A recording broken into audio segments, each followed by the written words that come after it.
Please tell me you didn't seriously just ask that question. Honey, I've carried stacks of papers that were twice this size. I think I can manage this one. I know, you're just trying to be courteous since I am your friend, but in all fairness, you'd be carrying this stuff if I hadn't broken your arms. You don't have to be that concerned about mine. So, which one of your classes is this for? And, how much homework are you going to be getting from the others? What do you mean, what am I talking about? I thought I was being pretty clear with the way I phrased that question. Obviously you're gonna get more homework, right? Please tell me you're joking. So you're saying that all of these papers, they're for all of your classes, not just one? So, this is all that you have to do in one night? Actually, what?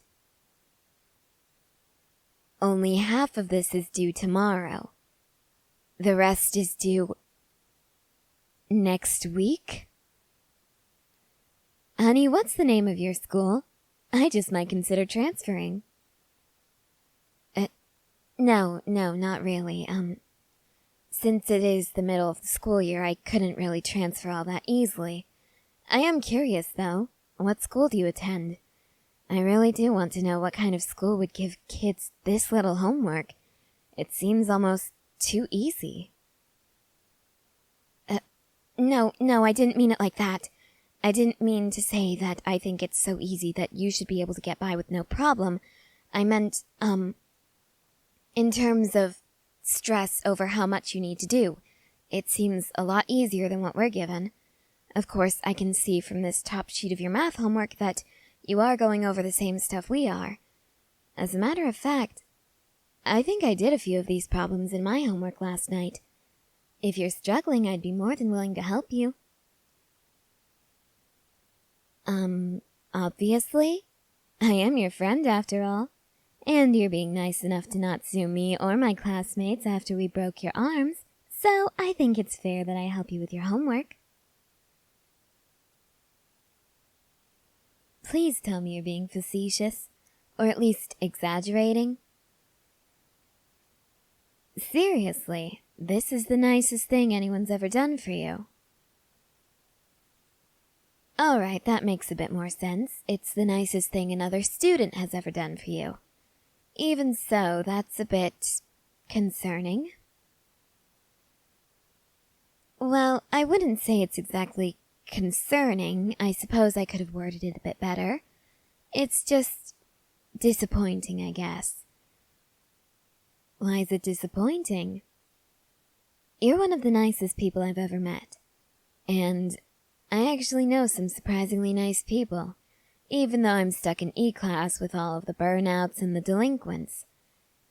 As a matter of fact, I think that I could single-handedly commit murder if I wanted to. But the thing is, if I, a potential murderer, am the nicest person that has ever interacted with you, what does that say about the rest of your classmates? Hell, what does that say about any of our neighbors? You do know some of the other kids who are neighbors to us, don't you? Oh, right. Because of your commute to school, you don't really get to know other people very well. I guess that does make sense, but you don't have many friends at school who could... Right. You don't have any friends. But you're seriously telling me that no one is even nice enough to say, let you borrow a pencil or hold a door open for you? Well, that's rather disappointing, like I said. Oh, you want to circle back to something that I said earlier? What is it? You want to circle back to the fact that I said I could probably commit murder if I wanted to. Well, listen, I do read several classic books, and a lot of them actually contain very detailed ways to murder someone. They don't always include how to get away with it, but a little bit of that is common sense, wouldn't you say? What would be common sense about it? Well, first of all, don't keep the weapon on you if it doesn't have your fingerprints on it.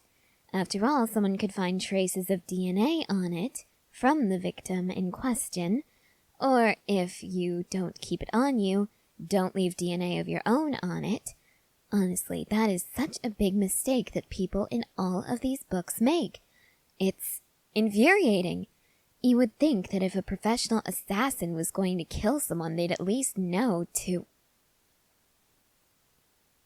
Yes, I know. I should probably spend more time focusing on my studies instead of reading murder mystery novels, but still, it's rather infuriating to see a once powerful assassin fall for some alleged background character and then forget everything they know about killing.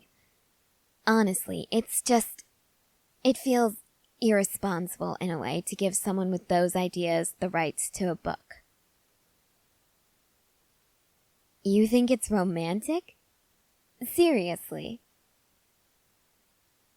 Well, I guess it would be a bit cute if a tough assassin is that vulnerable around the person they love, but still, you would think that if they loved that person enough, they would be able to hide their crimes so that they could actually be with that person, not mess everything up so they lose their chance entirely. You think it could be self-sabotage? Really? No, don't say that. I didn't imply, or at least I didn't mean to imply, that I disagreed. I think that's a rather interesting hypothesis. Why do you think that they would be self-sabotaging, though? You think that perhaps the assassin feels like they don't deserve happiness because of what they've done? So instead of letting themselves be a disappointment to the person they love, they decide to completely get rid of the option of ever being with that person by getting caught. And then they blame it on their feelings so that they don't have to feel bad about suddenly failing. That's a rather interesting hypothesis. Let me guess, are you at least not failing your literature classes? I see. So I'm guessing since you're the loner kid, you tend to read a lot? It's a form of escapism for you. Really? Sweetie, are you even hearing yourself right now? Do you really think I would judge you for reading all that much? It's pretty much the only thing I ever do that's school-related. Yeah, I essentially don't do most of my homework unless, of course, it's bookwork or something simple. Well, no, the math problems I did last night weren't simple, and even though they were in a textbook, I wouldn't consider them bookwork since they didn't involve actually reading and analyzing a book. Hush, you know what I mean. I did those problems because I wanted to be able to help you, all right? I really like finally having a friend, and it seems like you like it too.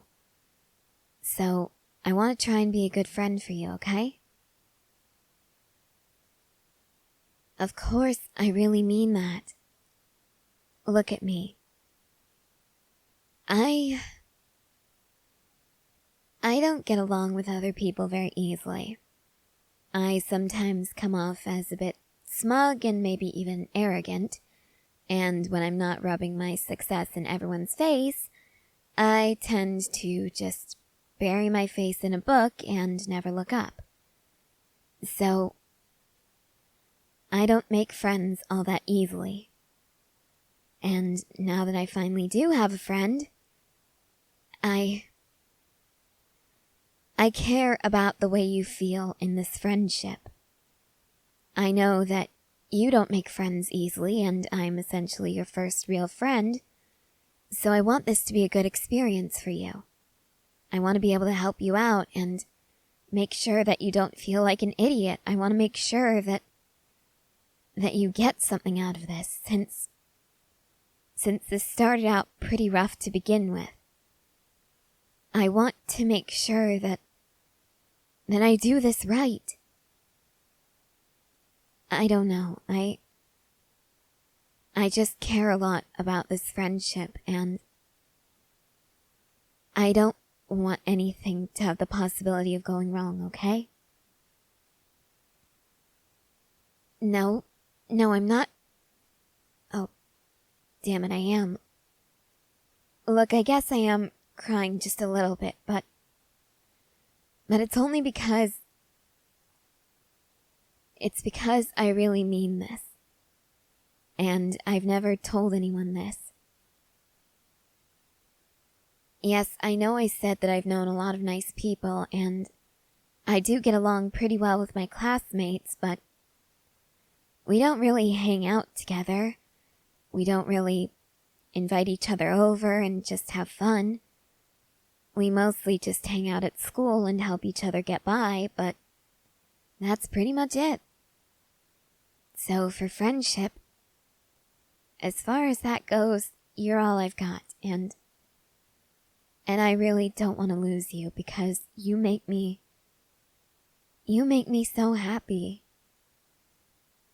And I want to do the same for you. So I guess I do have some motivation to keep up my grades. After all, if I get my homework done, because I do seem to be a day ahead of you in certain lessons, I should be able to help you. Because today we went over the answers, and I know what I did wrong, so I can help make sure you don't make those mistakes. Oh, shut up. It is not sweet. Look, just get inside so we can start on this homework. Or do you want to be busy all weekend? I didn't think so. Now get inside, make yourself comfortable, and if you want, I'll make you a snack for while we work. You need brain food. Alright, it's settled then. And I am now totally going to use that as an excuse to completely empty your fridge. Hey, don't give me that look. You're the one who accepted my offer to help you with your homework. Yes, I know, I'm the worst friend in the world. Now get inside, would you?